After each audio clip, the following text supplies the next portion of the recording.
Hello friends, welcome to smart Naukri channel. दोस्तों, आज के इस वीडियो में हम बात करेंगे जी हाँ स्टाफ सिलेक्शन कमीशन के एग्जाम्स को लेके।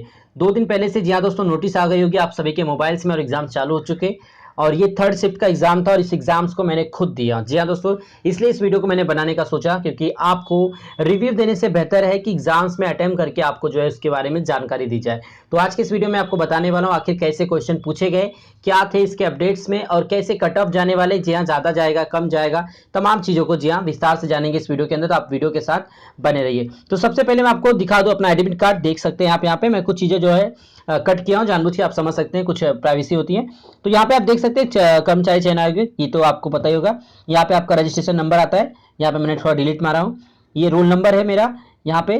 और यहाँ पे आ जाइए, हम नीचे देख लेते हैं। परीक्षा की तिथि देख लीजिए, 13/10/2020। टाइमिंग था 2:30 बजे। जी हाँ दोस्तों, यानी 2:30 बजे का टाइम था मेरा उपस्थित होने का। और 3:30 बजे का जो है क्लोजिंग टाइम था। तो यहाँ पे आप देख सकते हैं, यहाँ पे एड्रेस आता है, तो मैंने यहाँ पे एड्रेस जो है कट किया हूँ जानबूझकर। यहाँ पे आप देख सकते हैं 13/10/2020 शाम को 4 बजे से 5 बजे के बीच ये पेपर हुआ हमारा। जी हाँ, और ये रहा हमारा सेंटर का नाम, आप देख सकते हैं I1 digital zone, IDZ Powai, Arun IT park, Morarji Nagar, near hotel Ramada, Powai, Mumbai. जी हाँ, ऑब्वियसली मैं मुंबई में रहता हूँ।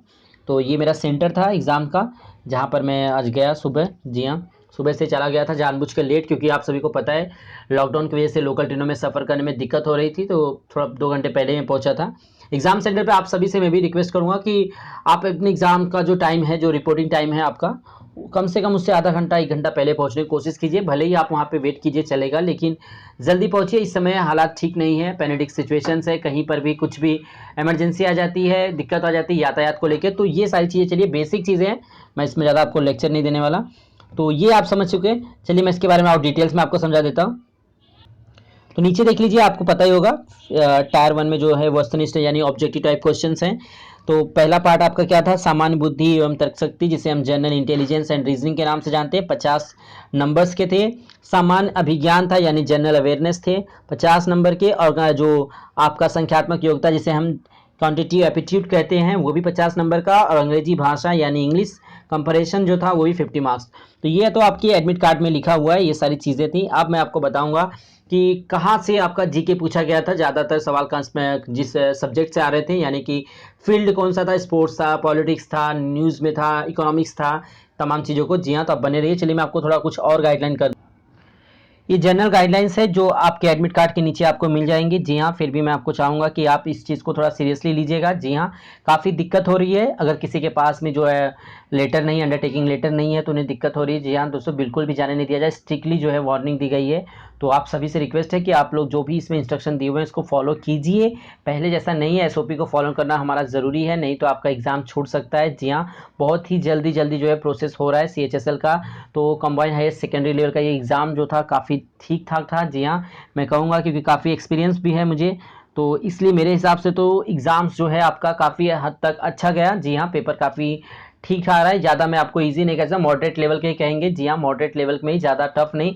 ये हो सकता है शिफ्ट वाइज आपको किसी को दिक्कत हो, जैसे फर्स्ट शिफ्ट में ज़्यादा टफ हो, तो मैं सिर्फ आपको थर्ड शिफ्ट की इन्फॉर्मेशन दे सकता हूँ। जी हाँ, क्योंकि मैं बाकी लोगों के जो अभी डेटा कलेक्ट करूँगा, जी हाँ चैनल के माध्यम से मैं अपने जो बनाने वाला हूँ डेटा, उसके आधार से मैं बताऊँगा कि आपको कट ऑफ क्या जा सकती है। जी हाँ, एक्सपेक्टेड कट ऑफ क्या जा सकती है। तो फिलहाल मैं चलिए बात करता हूँ, मैं आज के शिफ्ट के मेरे पेपर की बात कर लूँ मैं, कि जो आज के बच्चों ने पेपर दिया था वो पेपर काफ़ी ठीक ठाक था। जी हाँ, कुछ लोगों के लिए दिक्कत आई होगी, लेकिन कम से कम जी हाँ 1.5 साल का जो है करंट अफेयर्स पूछा गया था, 1.5 साल तक का।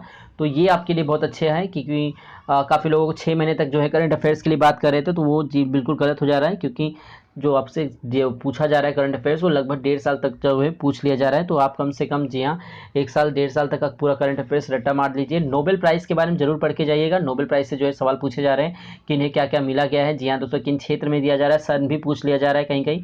तो नोबेल प्राइज़ के बारे में पूछा गया था। स्पोर्ट्स न्यूज़ पढ़ लीजिए। जी हाँ दोस्तों, IPL वगैरह हो रहा है, तो IPL को जरूर ले लीजिए, करंट अफेयर्स में पूछा जा सकता है। फिलहाल क्रिकेट के बारे में ज़्यादातर सवाल आ जा रहे हैं, लेकिन आप और भी गेम्स पे ध्यान दीजिए, क्योंकि shift wise different different papers बनेंगे, सेट्स बनेंगे। तो हो सकता है कि आपको नहीं क्रिकेट का पूछा गया, अगर आपको बैडमिंटन पूछ दिया गया, हॉकी पूछ दिया गया, फुटबॉल पूछ दिया गया, तो कॉम्प्लेक्स में ज़्यादा मत ज़्यादा आप टेंशन मत लीजिए, लेकिन कोशिश कीजिए क्रिकेट से स्टार्ट कीजिए, क्रिकेट ज़्यादातर पूछा जाता है, क्रिकेट के बारे में पढ़ लीजिए। क्रिकेट के बाद आप हॉकी पीजिए, नेशनल गेम को पढ़ लीजिए, इन तमाम चीज़ों को पढ़ लीजिए क्योंकि यहाँ से आपको 2 नंबर आराम से मिल जाएंगे। मैथमेटिक्स में बात करो तो पेपर मेरे हिसाब से तो देखिए मेरे पास एक्सपीरियंस है इसलिए मुझे शायद ईजी लगा हो, लेकिन बच्चों की राय हम जरूर लेंगे क्योंकि बच्चे जो है ज़्यादा ऑब्वियसली वो ज़्यादा हमसे जूनियर हैं तो उनके पास नॉलेज ज़्यादा होगा हमसे, इसलिए कि उनके हिसाब से क्या था पेपर, ज़्यादा टफ था इजी था वही बता सकेंगे। हमारे हिसाब से पेपर ठीक ठाक था, एवरेज में था। बच्चे आराम से 70 तक जो है स्कोर कर सकते हैं, 70 तक। तो यहाँ पे कट ऑफ की लिस्ट मैं आपको अभी बता तो दूँ, लेकिन जी हाँ, पर मैं एक जो है शिफ्ट से नहीं बताना चाहता। मैं भी चाहता हूँ कि और बच्चों के हमारे पास डेटा कलेक्ट हो जाना चाहिए। ये मैं वीडियो तुरंत ही बना रहा हूँ, जी हाँ, जस्ट एग्जाम से निकलते ही। तो मैं इसलिए चाहता हूँ कि थोड़ा और हम वेट कर लेते हैं, कल या परसों या 2-3 तक। जी हाँ, ज़्यादा जो डेटा कलेक्ट हो जाएंगे उसके बाद मैं आपको बताऊँगा शिफ्ट वाइज कट ऑफ के बारे में। शिफ्ट वाइज ज़रूरी होता है, शिफ्ट वाइज इसलिए ज़रूरी होता है क्योंकि हर शिफ्ट का जो लेवल होता है वो डिफरेंट होता है। तो शिफ्ट वाइज जो है किसी में कहीं इजी मिल जाता है, किसी को हार्ड मिल जा रहा है पेपर, तो यहाँ पे दिक्कत आ रही है। बात करें इकोनॉमिक्स के बारे में पढ़ लीजिए। जी हाँ, रिलेशनशिप के बारे में पढ़िए, अलग अलग कंट्रियों के साथ भारत के क्या रिलेशनशिप्स हैं, क्या क्या जो साइन हुए हैं, बॉन्ड जो साइन हुए वो पढ़ लीजिए। एलओसी के बारे में पढ़ लीजिए, देश की जो सुरक्षा नीति है उसे पढ़ लीजिए आप। ये जो सेक्टर्स मैं आपको बता रहा हूँ, जो फील्ड में वहाँ पे पढ़ना आपको ज़्यादा ज़रूरी है क्योंकि सवाल ज़्यादातर वहाँ से पूछे जा रहे हैं। इसलिए मैथमेटिक्स में आपको ठीक है, अगर आपको बेसिक भी जी हाँ दोस्तों आता होगा तो आप कर लेंगे, ज़्यादा हार्ड नहीं है, लेकिन आपको प्रैक्टिस होना चाहिए ज़रूरी। तो मेरे हिसाब से मैथमेटिक्स जो है बहुत अच्छा गया था पेपर। इंग्लिश लैंग्वेज में देखिए, इंग्लिश में काफ़ी लोगों को दिक्कत आ सकती है, लेकिन ग्रामर अगर आपका ठीक ठाक है तो आपको जो है ज़्यादा दिक्कत नहीं होगी। और तो फिर आपका इंग्लिश भी काफ़ी अच्छा था, मेरा पेपर तो ठीक ही था मेरा पेपर।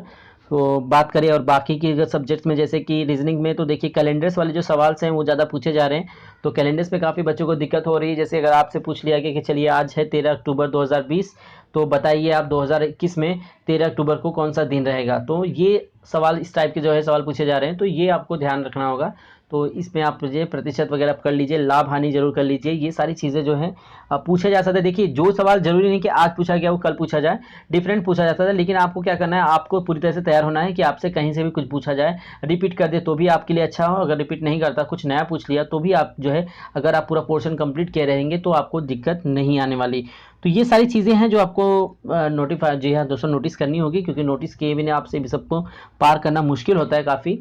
तो पेपर ठीक ठाक रहा। मैं आपको यही बताऊंगा कि आप में से काफ़ी लोग जो है मुझे मैसेज किए थे, सर क्या होगा, बहुत टफ आएगा पेपर, अचानक पढ़ने को हुआ नहीं, एग्जाम्स के बारे में आ गया। तो दोस्तों पेपर ठीक ही है, अभी भी आप जो है आराम से जो है स्कोर कर सकते हैं, क्योंकि काफ़ी आप एग्ज़ाम्स दे चुके होंगे, तैयारी कर रहे थे, काफ़ी समय था लोगों के पास। लेकिन कुछ लोगों का कहना ये भी है कि जॉब नहीं थी, लोग काफ़ी दिक्कत में थे, घरों में थे, मजबूरी में थे, इंटरनेट वगैरह सुविधा, तो काफ़ी लोगों की जो है अलग अलग एक्सक्यूज़ेस हैं। लेकिन आपको एक्सक्यूज़ से कुछ मतलब नहीं, क्योंकि पेपर आपको ही देना है, पेपर में एग्ज़ाम्स को क्रैक आपको करना है, क्योंकि जॉब आपको चाहिए। तो ये आपकी जो है रिस्पॉन्सिबिलिटी है कि आपको ज़्यादातर ज़्यादा जी हाँ दोस्तों देखना है कि कौन कौन से पेपर्स में क्वेश्चन पूछे जा रहे हैं। मैं आपको पूरी लिस्ट सेंड करने वाला हूँ कि कौन कौन से जो है सवाल आए थे पेपर में। जी हाँ, थोड़ा याद करना होगा, थोड़ा टाइम जाएगा मुझे, क्योंकि मैं तुरंत ही वीडियो अपलोड कर रहा हूँ ये। तो कुछ समय बाद मैं आपको जो है पूरा सोच सोच के जो है जो क्वेश्चन है उनको लिख कर आपको सेंड करूँगा। और काफ़ी लोगों से मैंने जो है, जो दोस्त हैं जो एग्ज़ाम्स में बैठे थे काफ़ी लोग, तो उन बच्चों से मैंने बात की है, तो वहाँ से मुझे जो है मिलने वाले हैं क्वेश्चंस। तो मैं आपको जो है क्वेश्चन बैंक शेयर करने वाला हूं जो आज के शिफ्ट में पूछे गए थे। बाकी के भी जी हाँ दोस्तों हमारे काफ़ी बच्चे हैं जो बताने वाले हैं सेकंड शिफ्ट और फर्स्ट शिफ्ट में कौन कौन से सवाल पूछे गए थे।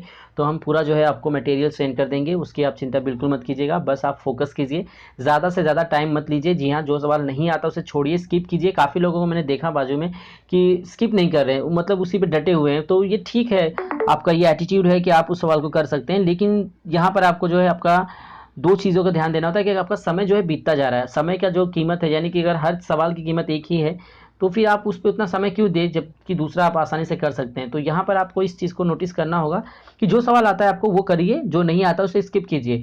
उसके बाद लास्ट में देखिए आपके पास टोटल सवाल कितने हैं और कितने आपके पास टाइम रिमेनिंग बचा हुआ है, उसके बाद आप उसे इस तरह सॉल्व करेंगे तो आप जब डेफिनेटली, जी हाँ दोस्तों ये मेरा फॉर्मूला है, मैं तो ऐसे ही करता हूँ। तो ये आप अपने अपने हिसाब से कर सकते हैं, लेकिन ये अगर आप फॉर्मूला अपनाते हैं तो काफ़ी हद तक आपको जो है सफलता मिलने के चांसेस रहेंगे। तो दोस्तों आज के लिए इतना ही, मिलेंगे अपने नेक्स्ट वीडियो में बाकी की सारी जानकारी के लिए। जी हाँ, बने रहिएगा स्मार्ट नौकरी चैनल के साथ।